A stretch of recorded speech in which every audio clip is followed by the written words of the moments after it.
Hello everyone, welcome to my channel Shri Roy education. তো আজকে আমরা এনটিপিসির 16 জুন যে এক্সামটা হয়েছিল সেই এক্সামের আমরা কোশ্চেন পেপারটা অ্যানালাইজ করব। ওই টপিক অনুযায়ী আমি কিন্তু অনেক এক্সট্রা ইনফরমেশন দিয়েছি যেগুলো কিন্তু নেক্সট শিফটের জন্য ইম্পর্টেন্ট। ওই টপিক থেকেই আমি অনেক কিছু এক্সট্রা ইনফরমেশন দিয়েছি কিন্তু, ঠিক আছে? তো পুরো ভিডিওটা ভালো করে দেখো, ভালো লাগলে চ্যানেলটিকে সাবস্ক্রাইব করো, লাইক এবং শেয়ার করো ভিডিওটি। আচ্ছা, ফার্স্টেই হচ্ছে মল্লি মিন্টো রিফর্মস থেকে কোশ্চেন এসছে। মল্লি মিন্টো রিফর্মস কত সালে হয়েছিল? 1909-এ হয়েছিল মল্লি মিন্টো রিফর্মস, ঠিক আছে? আচ্ছা, এই রিফর্মসে কি করা হয়েছিল? সেপারেট ইলেকটোরেট ফর দ্য মুসলিমসের জন্য সেপারেট ইলেকটোরেট করা হয়েছিল। আরেকটা আছে, সেটা হচ্ছে মন্টেক ক্লিমসফোর্ড রিফর্মস। সেটা কত সালে হয়েছিল? 1919 সালে হয়েছিল, ঠিক আছে? এই দুটো কিন্তু পরীক্ষাতে এসে থাকে, তাই আসে, সেই জন্য একটু মনে রাখতে হবে। আচ্ছা, next, pin river is the tributary of. তাহলে পিন রিভার কোন নদীর ট্রিবিউটারি? এটা হচ্ছে স্পিতি। স্পিতি নদীর হচ্ছে ট্রিবিউটারি হচ্ছে পিন রিভার। তাহলে আমরা একটু দেখে নিই। আর নেক্সট এক্সামের জন্য যেহেতু ট্রিবিউটারি থেকে প্রশ্ন এসে থাকছে, তাহলে আমরা ট্রিবিউটারিগুলো একবার দেখে নিই। যেমন হচ্ছে স্পিতি। স্পিতি হচ্ছে সাটলেজের ট্রিবিউটারি।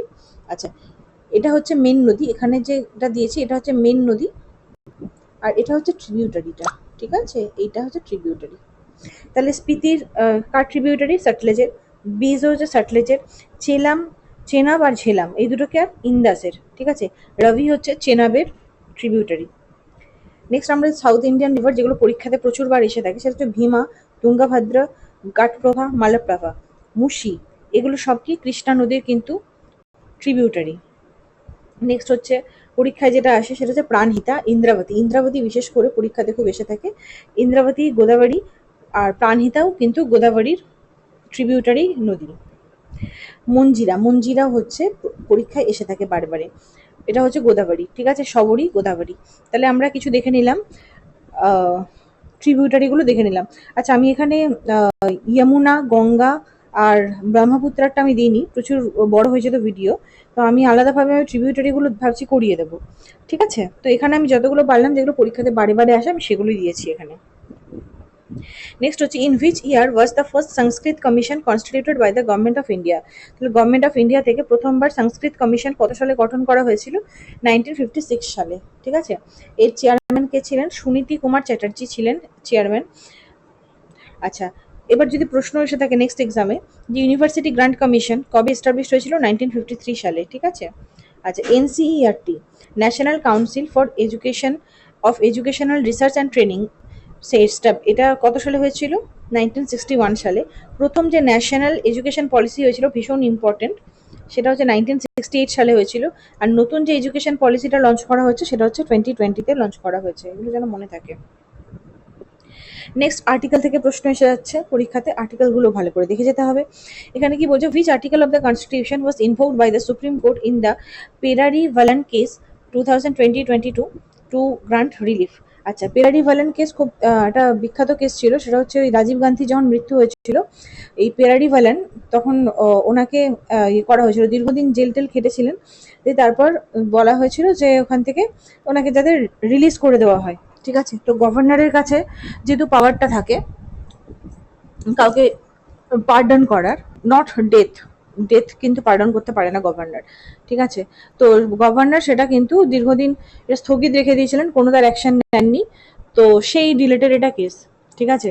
তো সেটাই পরবর্তীকালে সুপ্রিম কোর্টে যায়। তো সেখান থেকে এই আর্টিকেল 142 দিয়ে সুপ্রিম কোর্ট কিন্তু জাজমেন্ট দেয়, ঠিক আছে? তো সেই ক্ষেত্রে সুপ্রিম কোর্ট যে জাজমেন্ট ইয়েটা দিয়েছিল সেটা হচ্ছে আর্টিকেল 142 ইয়েতে দিয়েছিল। নেক্সট হচ্ছে ব্রাহ্ম সমাজ থেকে এসছে। অবজেক্টিভস অফ ব্রাহ্ম সমাজ কি ছিল? To purify Hinduism and preaching monotheism. Brahmo সমাজকে এস্টাবলিশ করেছিলেন রাজা রামমোহন রায় 1928 সালে, ঠিক আছে? আচ্ছা, এই ব্রাহ্ম সমাজ কি ছিল? মেনলি হচ্ছে অপোজ করছে আইডল ওয়ার্শিপকে, কাস্ট ডিসক্রিমিনেশন, জাতি ভেদ, যেগুলো সোশ্যাল ইভিলস, এগুলোকে ওরা অপোজ করতো, ঠিক আছে? আর এখানে কি করতো? ওমেন্স এডুকেশনকে সাপোর্ট করতো। আর হচ্ছে এই সতী প্রথা বা এই ধরনের যে সোশ্যাল ইভিলস গুলো ছিল, এগুলোকে ওরা কিন্তু অ্যাবলিশ করতো, ঠিক আছে?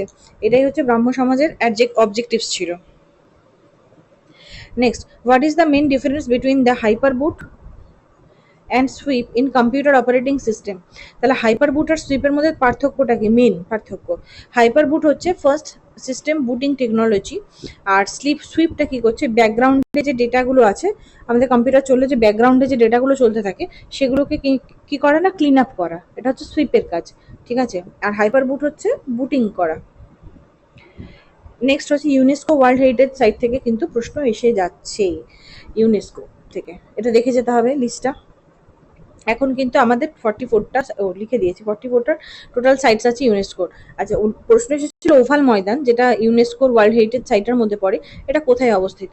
এটা আছে কিন্তু মুম্বাই, মহারাষ্ট্রতে। ঠিক আছে, the centre of the Victorian Gothic and art deco ensembles of Mumbai. ঠিক আছে, এটা আছে কোথায় তাহলে? মুম্বাই। আচ্ছা, 44টা টোটাল ইউনেস্কো আছে এখন রিসেন্ট পর্যন্ত বলছি। ঠিক আছে, আচ্ছা, তার মধ্যে যেগুলো রিসেন্ট হয়েছে সেটা হচ্ছে ময়ডামস অফ আহোম ডাইনেস্টি, এটা রিসেন্ট হয়েছে। আচ্ছা, আমাদের ওয়েস্ট বেঙ্গলের শান্তিনিকেতন হয়েছে, রিসেন্ট এডিশন হয়েছে। আচ্ছা, একদম যদি রিসেন্ট হয় সেটা হচ্ছে কিন্তু Maratha military landscape of India, এটা 44তম। ঠিক আছে, আচ্ছা, স্যাক্রেড এনসেম্বলস অফ দ্য হয়সালাস 2023 সালে, এটাও পেয়েছে। এগুলো মনে রাখতে হবে একটু, কিছু ইম্পর্টেন্ট যেগুলো সেগুলো আমি দিয়ে দিয়েছি এখানে। কর্ণাটকাতে আছে এটা।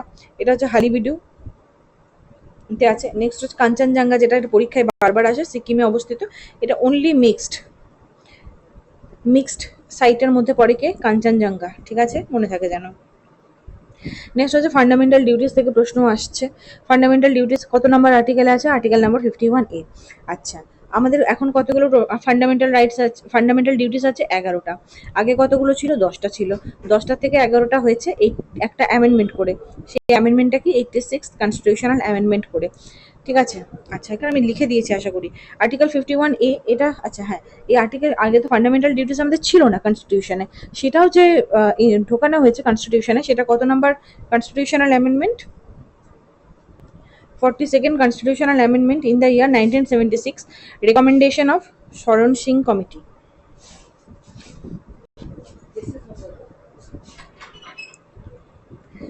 নেক্সট হচ্ছে 11th অ্যাডিশন করে, 11th যেটা হয়েছে বললাম, total number of fundamental duties আছে 11টা।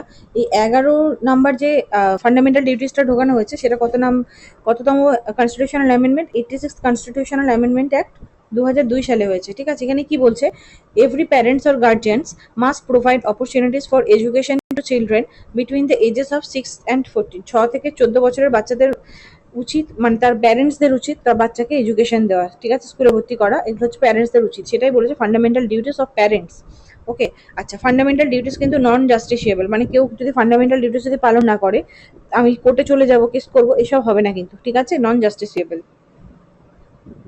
আচ্ছা, ফান্ডামেন্টাল ডিউটিস যে কনস্টিটিউশনে নেওয়া হয়েছে সেটা কোথা থেকে ইন্সপায়ার্ড? না, সোভিয়েত ইউনিয়ন থেকে কিন্তু ইন্সপায়ার্ড। বারে বারে প্রশ্নগুলো আসে, আমি সেগুলো কিন্তু রিভাইজ করিয়ে দিলাম আরেকবার।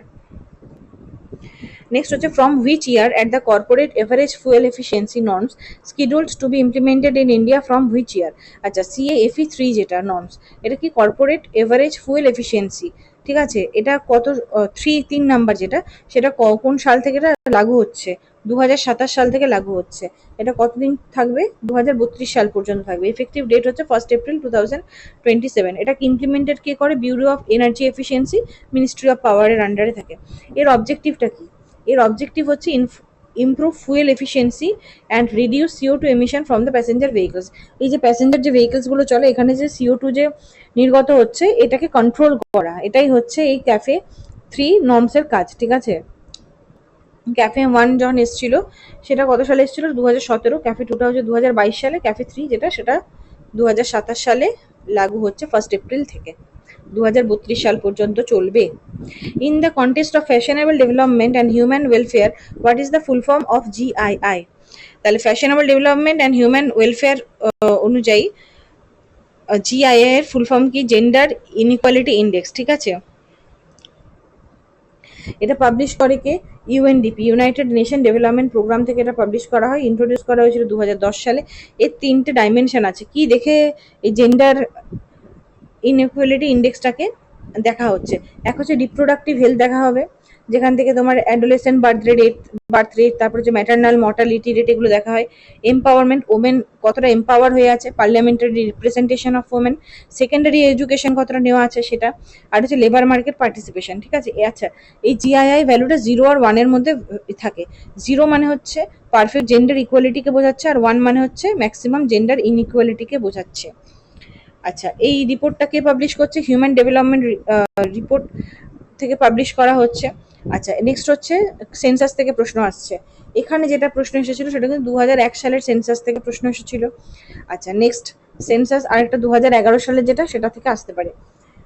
2001 সালে বলছে যে টোটাল পপুলেশন কত ছিল? 1028 মিলিয়ন। ঠিক আছে, আচ্ছা 2011 সালের যদি আমরা দেখে নিই তাহলে 2011 সালে, কারণ সেন্সাস থেকে যখন প্রশ্ন এসে যাচ্ছে তাহলে আসবে। আচ্ছা, আরেকটা জিনিস, আমার চ্যানেলেই কিন্তু সেন্সাসের একটা পুরো ভিডিও করে দেওয়া আছে। সেটা করেছিলাম অনেক আগেই, সিজিএল বা এই ধরনের এনটিপিসি তখন এক্সাম চলছিল, তখন আমি কিন্তু করে রেখেছিলাম ওটা। ঠিক আছে, ওটা যেহেতু 2011 সালেরই সব আছে, তো ওটা কিন্তু এখনো ভ্যালিড, ওটাই চলবে। তো ওটা কিন্তু একবার দেখে যেও পরীক্ষার আগে, ঠিক আছে, খুব কাজে আসবে। এখানে তাও আমি কিছু ইম্পর্টেন্ট আমি করিয়ে দিচ্ছি। সেন্সাস নাম্বার 2011 সালে যেটা সেন্সাস ছিল সেটা 15 সেন্সাস ছিল। আফটার ইন্ডিপেন্ডেন্সের পর এটা 7th সেন্সাস। ঠিক আছে, কমিশনার কে ছিলেন? চন্দ্রমৌলি। আচ্ছা, 2011 সালে কত পপুলেশন ছিল? 121 কোটি। ঠিক আছে, ডিকেডিয়াল গ্রোথ রেট ছিল হচ্ছে 17.64%। ন্যাশনাল ইউথ ডে, আচ্ছা কোনো ডে থেকে প্রশ্ন এসে যাচ্ছে, তার মানে ওটা থেকেও দেখে যেতে হবে। ন্যাশনাল ইউথ ডে 12ই জানুয়ারি সেলিব্রেট করা হয়। কেন সেলিব্রেট করা হয়? কার বার্থ অ্যানিভার্সারি? স্বামী বিবেকানন্দের বার্থ অ্যানিভার্সারি। এটা ভীষণ ইম্পর্টেন্ট। প্রথমবার কখন অবজার্ভ করা হয়েছিল national youth day? In the year 1985 ঠিক আছে, নেক্সট হচ্ছে নীতি আয়োগের ফুল ফর্ম থেকে প্রশ্ন এসেছে। তাহলে নীতি আয়োগের ফুল ফর্ম কি? না, national institution for transforming India. কিন্তু নীতি আয়োগ থেকে যেহেতু প্রশ্ন এসেছে, তাই নীতি আয়োগটা একটু জেনে রাখা উচিত। নেক্সট শিফটে হয়তো নীতি আয়োগ থেকে প্রশ্ন চলে এলো কোনো কিছু। কত সালে এস্টাবলিশ হয়েছিল? 2015 1 জানুয়ারি। এটা কারকে রিপ্লেস করেছে? আগে যে প্ল্যানিং কমিশন ছিল সেই প্ল্যানিং কমিশনকে রিপ্লেস করে কিন্তু এখন নীতি আয়োগ হচ্ছে। Chairperson K? Prime minister of India. Headquarter হচ্ছে নিউ দিল্লিতে আছে। নেক্সট হচ্ছে রাইট টু ফ্রিডম। আর্টিকেল থেকে কিন্তু প্রশ্ন বারে বারে আসছে, বিশেষ করে ডিপিএসপি, তারপর হচ্ছে ফান্ডামেন্টাল রাইটস, এগুলো থেকে ভীষণ আসছে। আর হচ্ছে প্রেসিডেন্টের ওই জায়গাগুলো দেখে যেতে হবে, গভর্নরের ওই জায়গাগুলো কিন্তু দেখে যেতে হবে। সিটিজেনশিপ থেকে কিন্তু প্রশ্ন এসেছে আগের শিফটের আমি একটা করিয়ে দিয়েছিলাম সলভ, তো সেখানেও কিন্তু আমি অনেকগুলো আর্টিকেলস আমি দিয়েছিলাম, তো সেগুলো থেকে কিন্তু প্রশ্ন আসছে। আচ্ছা, আর্টিকেল নাম্বার এখানে কি বলছে? রাইট টু ফ্রিডম কত থেকে কত আর্টিকেল? আর্টিকেল নাম্বার 19 থেকে 22 পর্যন্ত হচ্ছে রাইট টু ফ্রিডমের মধ্যে পড়ে। ঠিক আছে, আচ্ছা আর্টিকেল 14 কি বলছে? আর্টিকেল 14 হচ্ছে right to equality before law and equal protection of the law বলছে। আর্টিকেল 15 কি বলছে? ডিসক্রিমিনেশন করা যাবে না, কোন কোন গ্রাউন্ডে? Religion, caste, sex, place of birth, এগুলোর ইয়েতে ডিসক্রিমিনেশন কাউকে করা যাবে না। আর্টিকেল 16 কি বলছে? ইকুয়াল অপরচুনিটি ইন পাবলিক এমপ্লয়মেন্টে সমান অপরচুনিটি দিতে হবে। আর্টিকেল 17 আগের শিফটে চলে এসেছিল, অ্যাবলিশন অফ আনটাচেবিলিটি। ঠিক আছে, এটা আগের শিফটেই প্রশ্নটা এসেছিল। তাহলে বুঝতে পারছো তো, আমি যে এক্সট্রাগুলো করিয়ে দিচ্ছি, এক্সট্রা থেকে কিন্তু প্রশ্ন আসবে, যে কোনো শিফটে আসতে পারে। আর্টিকেল 18 কি বলছে? অ্যাবলিশন অফ টাইটেলস, কোনো টাইটেল রাখা যাবে না, কিন্তু হ্যাঁ দুটো এক্সেপশন আছে, আমার হচ্ছে মিলিটারি আর একাডেমিক যে ডিস্টিংশনসগুলো আছে সেগুলো থাকা চলতে পারে। আর্টিকেল 19 কি বলছে? 6টা ফ্রিডমের কথা বলছে। ঠিক আছে, 6টা ফ্রিডম আমি আর এক্সট্রা করে লিখিনি, তোমরা একটু দেখে নিও, কারণ এখানে ভিডিওটা নিলে প্রচুর বড় হয়ে যাবে। আর্টিকেল 20 কি বলছে? Protection against conviction. আর্টিকেল 21 কি বলছে? Right to life and personal liberty. Article 21 কিন্তু ভীষণ ইম্পর্টেন্ট, নিউজেও থাকে এই আর্টিকেল 21টা। ঠিক আছে, আচ্ছা রাইট টু এডুকেশন, যেটা ওই ফান্ডামেন্টাল ডিউটিসও পড়েছিলাম, ওখানে ডিউটি ছিল প্যারেন্টসদের যে 6 থেকে 14 বছরের বাচ্চাকে স্কুলে পাঠাতে হবে, ঠিক সেটাই হচ্ছে রাইট টু এডুকেশন, একটা বাচ্চার অধিকার আছে পড়ার, সেটা হচ্ছে আর্টিকেল 21A বলছে, এটা ফান্ডামেন্টাল রাইটস এর মধ্যে পড়ছে। ঠিক আছে, নেক্সট হচ্ছে 22 কি বলছে? Protection against arrest and detention, এটা হচ্ছে আর্টিকেল 22। নেক্সট হচ্ছে CK Naidu life time achievement award 2025 সালে কে পেয়েছেন? সচিন টেন্ডুলকার পেয়েছেন। বোঝা গেছে, এটা কারেন্ট অ্যাফেয়ার্স থেকে এসছে। 2025 সালের কারেন্ট অ্যাফেয়ার্স। 2025 সালের আমি 25 আর 26 দুটো মিলিয়ে আমি প্রায় 1 বছরের কাছাকাছি আমি কিন্তু একটা কারেন্ট অ্যাফেয়ার্স আমি ভিডিও করে দিয়েছি, ঠিক আছে? তো ওই ভিডিওটা একবার হলেও রিভাইজ করে যেও, বেশিক্ষণের ভিডিও নয়, জাস্ট টু দ্য পয়েন্ট আমি কিন্তু করিয়ে দিয়েছি। ওই ভিডিওটা একবার হলেও চোখ বুলিয়ে যেও, অনেক কমন পাবে। Next, according to World Meteorological Organization report, how much higher was the global average temperature from January to October 2025 compared to pre-industrial level? আচ্ছা, এটা কত না 1.55 ডিগ্রি সেলসিয়াস, ঠিক আছে, প্রি ইন্ডাস্ট্রিয়াল লেভেলের থেকে যদি আমরা কম্পেয়ার করে থাকি। নেক্সট হচ্ছে র্যান্ডম অ্যাক্সেস মেমোরি, হচ্ছে র্যামের ফুল ফর্ম থেকে প্রশ্ন আসছে, আগের বারেও এসেছিল ফুল ফর্ম থেকে প্রশ্ন, তখন আমি এগুলো আবার করে দিয়েছিলাম, সেখান থেকে আবার দেখো প্রশ্ন চলে এসছে। আমি যে এক্সট্রা যেগুলো পড়াচ্ছি সেগুলো থেকে কিন্তু খুব প্রশ্ন আসছে। নেক্সট হচ্ছে what type of memory is তাহলে র্যাম, আমাদেরকে জেনে রাখতে হবে।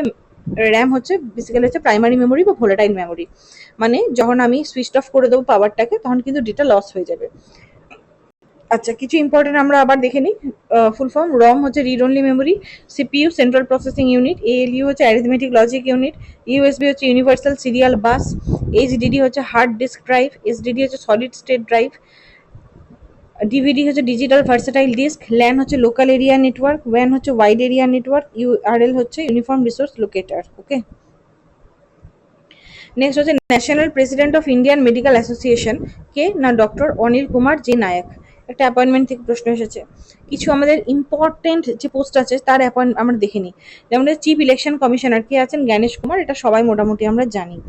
গভর্নর অফ আরবিআই কে Sanjay Malhotra, chairman of UPSC হচ্ছে Ajay Kumar, general secretary of the United Nations হচ্ছে Antonio Guterres, managing director of IMF হচ্ছে Kristalina Georgieva, president of World Bank Ajay Banga, director general of WHO হচ্ছে টেড্রস, ইসরোর চেয়ারপারসন হচ্ছে ভি নারায়ণন, ঠিক আছে। আচ্ছা, ব্যাটেল অফ খানোয়া কাদের কাদের মধ্যে হয়েছিল? ব্যাটেল অফ খানোয়া বেসিক্যালি হয়েছিল হচ্ছে 1527 সালে, ঠিক আছে। 1527-এ ব্যাটেল অফ খানোয়া হয়েছিল কার কার মধ্যে? বাবার আর রানা সাংঘার মধ্যে। বাবারের সঙ্গে মোট 4টে ব্যাটেল আছে, ঠিক আছে। সেই 4টে ব্যাটেলের কথা একটু জেনে রাখতে হবে যেহেতু ওখান থেকে প্রশ্ন আসছে।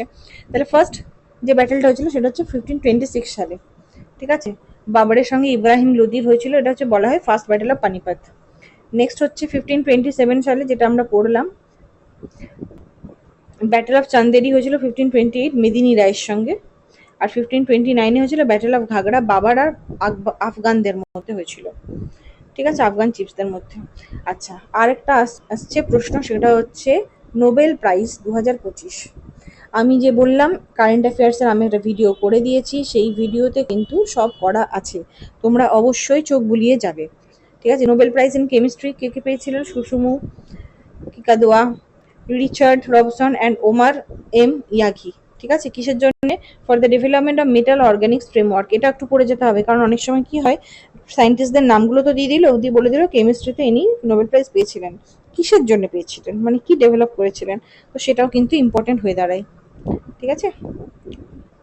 নেক্সট কি বলছে, আমরা যে ইকোটা যে শুনতে পাই না, ইকো শোনার জন্য রিফ্লেক্টিং সারফেস আর সোর্সের মধ্যে কত মিনিমাম ডিস্টেন্স হতে হবে? সেটা হচ্ছে 17 মিটার ডিস্টেন্স হতে হবে।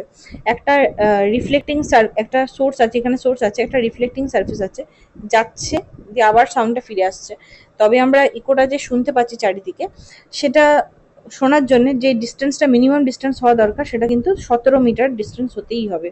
ওকে, নেক্সট হচ্ছে which sector in India has witnessed the most significant and rapid growth post globalisation after 1990s? আচ্ছা, 1990s এর পর কিন্তু একটা এলপিজি রিফর্ম এসেছিল, ঠিক আছে, লিবারালাইজেশন, প্রাইভেটাইজেশন, গ্লোবালাইজেশন। এই রিফর্মসটার জন্য কি হয়েছিল, ইন্ডিয়াতে কিন্তু প্রচুর সার্ভিস সেক্টর, যেটা আমরা টার্সিয়ারি সেক্টর বলি, সেটা গ্রোথ হয়েছিল, ঠিক আছে, আইটি সেক্টর বা এইটা, তো সেখানে উত্তর হয়ে যাবে tertiary sector, IT sector, service sector. Okay, next হচ্ছে র্যাঙ্ক থেকে প্রশ্ন আসছে, মানে ইন্ডেক্স দেখে যেতে হবে। India's rank in women's piece and security index কত? 131। সাস্টেনেবল ডেভেলপমেন্ট গোল ইন্ডেক্সে ইন্ডিয়ার র্যাঙ্ক হচ্ছে 99। নেক্সট হচ্ছে which Indian non profit organisation, award থেকে প্রশ্ন এসেছে, কারেন্ট অ্যাফেয়ার্স দেখে যাবে তাহলে অবশ্যই। 2025 সালে which Indian non-profit organization was named a 2025 Ramon Magsaysay Award for mobilizing community and government resource to advance girls education in rural and educational disadvantaged area? তাহলে এটা কোন অর্গানাইজেশন পেয়েছে? এই এডুকেট গার্লস, ঠিক আছে, এই অর্গানাইজেশনটা পেয়েছে, foundation to educate girls globally. Next, Indus valley civilisation থেকে কোথায় কোনটা পাওয়া গেছে সেখান থেকে প্রশ্ন আসছে, যেমন এসছে the great bath. Great bath কোথা থেকে পাওয়া গেছে? মহেঞ্জোদারো থেকে পাওয়া গেছে। মহেঞ্জোদারোকে কি বলা হয়? Mound of dead. ঠিক আছে। আচ্ছা, ডকইয়ার্ড কোথায় পাওয়া গেছে? লোথাল। গ্র্যানারি হারাপ্পা। স্টেডিয়াম পাওয়া গেছে হচ্ছে ধোলাভিরা। প্লাউড ফিল্ডস পাওয়া গেছিল কালীবাঙ্গান। ডান্সিং গার্ল পাওয়া গেছিল মহেঞ্জোদারো। প্রিস্ট কিং পাওয়া গেছিল কোথায়? মহেঞ্জোদারোতে। ফায়ার অল্টার্স কোথায় পেয়ে গেছিল? কালীবাঙ্গান। ওয়াটার কনজারভেশন পরীক্ষায় বারে বারে আসে, ধোলাভিরাতে পাওয়া গেছিল। বিট ফ্যাক্টরি লোথালে পাওয়া গেছিল। ঠিক আছে। Next, under which constitution and amendment was the advice of the council of ministers was binding on the president? তাহলে কোন কনস্টিটিউশনাল অ্যামেন্ডমেন্টে বলা হয়েছিল যে কাউন্সিল অফ মিনিস্টার্স যা বলবে সেটাই কিন্তু প্রেসিডেন্টকে শুনতে হবে, এটা বাইন্ডিং। ঠিক আছে, এটা বলা হয়েছিল 42nd কনস্টিটিউশনাল অ্যামেন্ডমেন্ট অ্যাক্ট 1976-এ এটা এসেছিল। কিন্তু এটাই রিভোক করা হয় 44th কনস্টিটিউশনাল অ্যামেন্ডমেন্ট অ্যাক্ট 1978-এ। ওখানে কি বললো? ওখানে বললো যে প্রেসিডেন্ট চাইলে যে অ্যাডভাইসটা দেওয়া হচ্ছে কাউন্সিল অফ মিনিস্টার্সের তরফ থেকে সেটা রিটার্ন করতে পারে। ঠিক আছে, যে তোমরা কনসিডার করো, তোমরা দেখো আরেকবার। কিন্তু পুনরায় যদি কাউন্সিল অফ মিনিস্টার্সরা আবার যদি সেই অ্যাডভাইসটা ফেরত দেন তাহলে কিন্তু প্রেসিডেন্টকে অ্যাকসেপ্ট করতে হবে। এটা বলা হলো কোথায়? 44th কনস্টিটিউশনাল অ্যামেন্ডমেন্ট অ্যাক্ট 1978-এ। নেক্সট হচ্ছে ঋগ্বেদা। বেদার থেকে প্রশ্ন আসছে তার মানে। ঋগ্বেদা কি না? Rigveda is a collection of hymns by sages. ঠিক আছে, মুনি ঋষিদের দ্বারা যে হিমস সেগুলোকে কম্পাইল করে হয়েছে ঋগ্বেদা। কতগুলো হিমস আছে? 1028 হিমস আছে। ঠিক আছে, এটা মনে রাখতে হবে। ঋগ্বেদাতে 1028 হিমস আছে, 10টা মন্ডল আছে, 10 মন্ডলস আছে। ঠিক আছে, 10 মন্ডলসের মধ্যে যেটা থার্ড মন্ডল সেখানে আছে কি? গায়ত্রী মন্ত্র। গায়ত্রী মন্ত্র কিন্তু ওখানে আছে। আচ্ছা, ঋগ্বেদাতে বেসিক্যালি হিমস আছে মানে প্রেয়ার্স। সামাবেদা, সামাবেদা বেসিক্যালি হচ্ছে মিউজিক অ্যান্ড চ্যান্টস আছে, পরীক্ষায় আসে কিন্তু এগুলো, তার জন্য আমি আবার দিয়ে দিয়েছি। যজুর ভেদা হচ্ছে স্যাক্রিফিশিয়াল রিচুয়ালস, আর অথর্ব ভেদা হচ্ছে spells, charms and medicine related আছে। ঋগ ভেদাটা হচ্ছে কি? ওল্ডেস্ট ভেদা, ওল্ডেস্ট ইন্ডো এরিয়ান টেক্সট। এই যে লিখে দিয়েছি এখানে ঋগ্বেদ, এগুলো কিন্তু ঋগ্বেদার আন্ডারে পড়ছে। হ্যাঁ, 1028টা হিমস আছে যেটা 10টা মন্ডলে বিভক্ত করা রয়েছে। আরো কিছু প্রশ্ন আসে ঋগ্বেদা থেকে, যেমন আমি দিয়েছি। ঋগ্বেদাতে সব থেকে যে দেবদেবীর কথা উল্লেখ করা আছে তার মধ্যে মোস্ট প্রমিনেন্ট যিনি আছেন তিনি হচ্ছেন ইন্দ্র। ইন্দ্রর নাম আছে। ঠিক আছে, আর সেকেন্ড কে হবে? সেকেন্ড হচ্ছে অগ্নি। নেক্সট হচ্ছে গায়ত্রী মন্ত্র, যেটা পরীক্ষায় বারবার এসে থাকে। গায়ত্রী মন্ত্র থার্ড মন্ডলে করা আছে। গায়ত্রী মন্ত্রকে কম্পোজ করেছিলেন বিশ্বামিত্র। আচ্ছা, ঋগ্বেদা তেই বলা রয়েছে information about the early Vedic society. Early মানে ভেদিক সোসাইটির যে একদম আর্লি ফেজটা, তাদের সেই সম্পর্কটা জানতে গেলে আমাদেরকে কিন্তু ঋগ্বেদা পড়তে হবে। ঠিক আছে। নেক্সট হচ্ছে পুরুষ সূক্ত, যেটা পুরুষ সূক্ত কিন্তু এই ঋগ্বেদাতেই উল্লেখ আছে। ঠিক আছে। আচ্ছা, আবার আর্টিকেল থেকে প্রশ্ন চলে এলো, বললাম আর্টিকেল থেকে কিন্তু ভীষণ ইম্পর্টেন্ট। যেমন হচ্ছে 164(1)(a), এখানে কি বলছে এই আর্টিকেলটা? এখানে কি বলছে? Total number of ministers including the chief minister in the council of ministers of a state shall not exceed 15% of the total number of members of the legislative assembly of the state. তাহলে total number হচ্ছে minister হবে একটা স্টেটের, including chief মিনিস্টারকে ধরে। ঠিক আছে, সেটা কখনোই যেন 15% of the total members of the legislative assembly তাকে যেন পাস না করে। ঠিক আছে, তার থেকে যেন বেশি না হয়। ওকে, কিন্তু ওটা লোয়ার লিমিটও আছে। লোয়ার লিমিট কত? 12। 12-র নিচেও আবার হওয়া যাবে না। ঠিক আছে। আচ্ছা, এইটা তাহলে কত নাম্বার অ্যামেন্ডমেন্ট করে ঢোকানো হয়েছে? ইম্পর্টেন্ট ভীষণ, এই অ্যামেন্ডমেন্টগুলো ইম্পর্টেন্ট হয়ে যাচ্ছে, কারণ একবার যখন প্রশ্নটা চলে আসছে ওইটা হয়তো আসবে না, ওর রিলেটেড কিছু তো আসবে। তো সেটা আমি পুরোটা দিয়ে দিয়েছি। 91st কনস্টিটিউশনাল অ্যামেন্ডমেন্ট অ্যাক্ট 2003 সালে এটাই কিন্তু বলা হয়েছে। নেক্সট, ড্যাম থেকে প্রশ্ন আসছে। কি বলছে? নাগার্জুনা সাগর ড্যাম, এটা কোন নদীর তীরে অবস্থিত? কৃষ্ণা নদীর তীরে অবস্থিত। দুটো স্টেটসের মাঝখানে এটা আছে, সেটা হচ্ছে কি অন্ধ্রপ্রদেশ আর তেলেঙ্গানা। ঠিক আছে, কিছু ইম্পর্টেন্ট ড্যামস আমরা দেখে নিই। ভাকরা নাঙ্গাল ড্যাম সটলেজ নদীর উপরে। হীরাকুদ ড্যাম হচ্ছে মহানদী উড়িষ্যাতে যেটা। তেহরি ড্যাম ভীষণ ইম্পর্টেন্ট, ভাগীরথী নদীর উপরে অবস্থিত। সর্দার সরোবর ড্যাম নর্মদা রিভারের উপরে অবস্থিত। ঠিক আছে। নেক্সট, আবার আর্টিকেল থেকে প্রশ্ন এসেছে। আর্টিকেল 132 কি বলছে? Deals with appeals from the high court to the Supreme Court in cases involving substantial questions of constitutional interpretation. এটার মানেটা একটু বুঝতে হবে। সেটা হচ্ছে কোনো একটা কিছু প্রবলেম হলো, ঠিক আছে, কনস্টিটিউশন রিলেটেড, সংবিধান রিলেটেড যদি কিছু প্রবলেম হয়ে থাকে, তখন হাইকোর্ট কি করতে পারে, হাইকোর্ট অ্যাপিল করতে পারে সুপ্রিম কোর্টে, ঠিক আছে। সেটা 132 আর্টিকেলের মধ্যে পড়ে। কিন্তু 132 আর্টিকেল হাইকোর্ট যে সুপ্রিম কোর্টকে যে অ্যাপিল করছে, সেটা কিন্তু রিলেটেড হতে পারে কনস্টিটিউশনাল ম্যাটার্সের উপরে। ওকে, সেটা কিন্তু আর্টিকেল 132। তো এইটাই প্রশ্ন এখানে। তাহলে বাকিগুলো বলে দিই। তাহলে আর্টিকেল 131 কি বলছে? আর্টিকেল 131 কিন্তু অরিজিনাল জুরিসডিকশন বলছে, এটা বারবার পরীক্ষায় আসা। তাহলে এখানে যে অ্যাপিল আছে, অ্যাপিল 3 রকমের অ্যাপিল হয়। 132 যেটা, সেটা কি বলছে? কনস্টিটিউশনাল ম্যাটার্সের উপরে অ্যাপিল করা, হাইকোর্ট সুপ্রিম কোর্টকে করবে। সিভিল কেস হলে কি? আর্টিকেল 133। ক্রিমিনাল কেস হলে আর্টিকেল 134। বোঝা গেছে? কনস্টিটিউশনাল ম্যাটার্সের অ্যাপিল হলে 132, সিভিল কেসেস হলে 133, আর যদি ক্রিমিনাল কেসের জন্য অ্যাপিল হয় তাহলে হবে 134-এ। বোঝা গেছে? আমি কিন্তু এখানে খুব শর্টকাটে আমি কিন্তু জিনিসটা বুঝিয়ে দিয়েছি। আশা করি পরের এক্সামগুলোর জন্য তোমাদের হেল্পফুল হবে। ভালো লাগলে চ্যানেলটিকে সাবস্ক্রাইব অবশ্যই করবে, তোমাদের কমেন্ট জানাবে, মতামত জানাবে, ঠিক আছে? So thank you so much.